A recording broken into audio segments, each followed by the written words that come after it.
This video discusses tips on how to effectively plan and write a paper. In the links for this section, there is a copy of the schedule for planning out a paper worksheet that you can download and print out.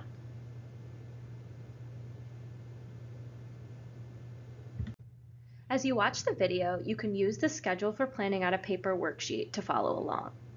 The first thing that you want to do is to assign a target date for each step to plan when you will have that part of the process completed. So what is today's date, the due date, and how many days do you have in between to work on your paper? It also might be helpful to work backwards from the due date and think about how much time you will need to accomplish each task.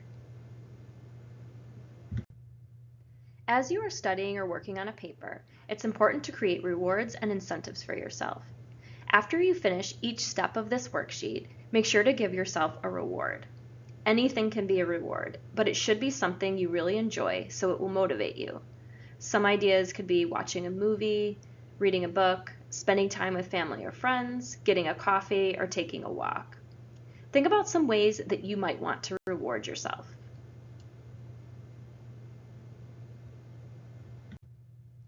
This reward sheet is also in the links for this section if you want to download and print it out. It gives you a number of different ideas for rewards. The first thing you might want to do is, on the worksheet, start with number 9, the finishing touches, and fill in the target date. It's important to not finish on the day the paper is due. It's ideal to finish the writing at least one day in advance to read over the essay and check for mistakes or possible revisions. The first thing that I'm going to do is go through the different parts of planning for writing a paper. Then you can go back and fill in your target dates and rewards once you have a better idea of how long each part might take you. So the first step is the assignment and making sure you know what you are being asked to do. This is incredibly important because any issues here will definitely affect your grade. So you first want to identify all the pieces of the assignment and build a checklist here. And if you're unsure, ask your professor for clarification. The next step is brainstorming or coming up with a topic. So you want to start with some general research and narrow your ideas down until you reach a topic that interests you. Make sure it isn't too large for the assignment and check for resources to make sure there's enough information available. If you want more information on brainstorming, watch the brainstorming video, which is in the links for this section. If you're writing a paper that involves research, this will be your next step. If not, you can skip this step. The first thing that you want to do is come up with some research questions. Make a list of questions that you'll need to find the answers to. And make sure your questions are open-ended and that they will add to your understanding of your topic.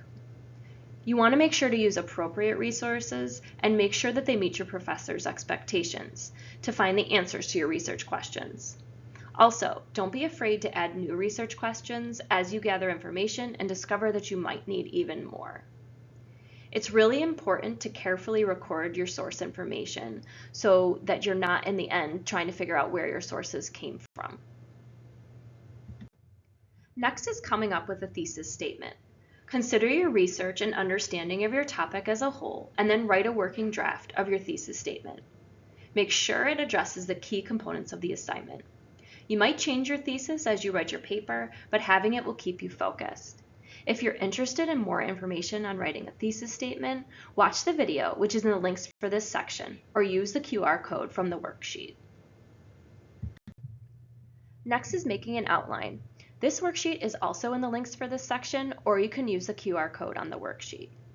You want to sort your notes into broad categories of information and use these as subjects within your paper.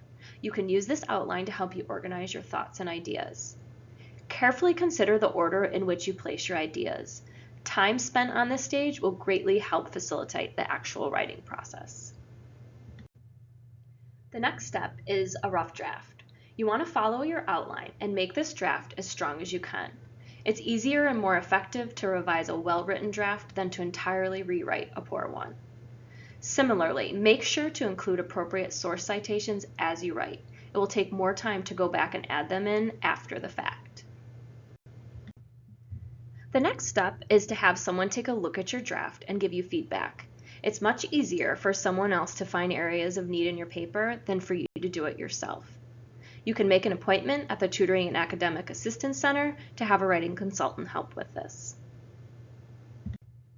The next step is revision.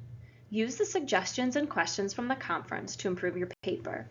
This should go beyond just editing, probably including rewriting sections of your draft. This step can have a significant impact on the grade that you receive. The last step is your finishing touches. Make sure to give yourself some time to check your formatting, including source citation and other details. Don't wait until 5 minutes before the due date to submit the assignment in case there's a problem.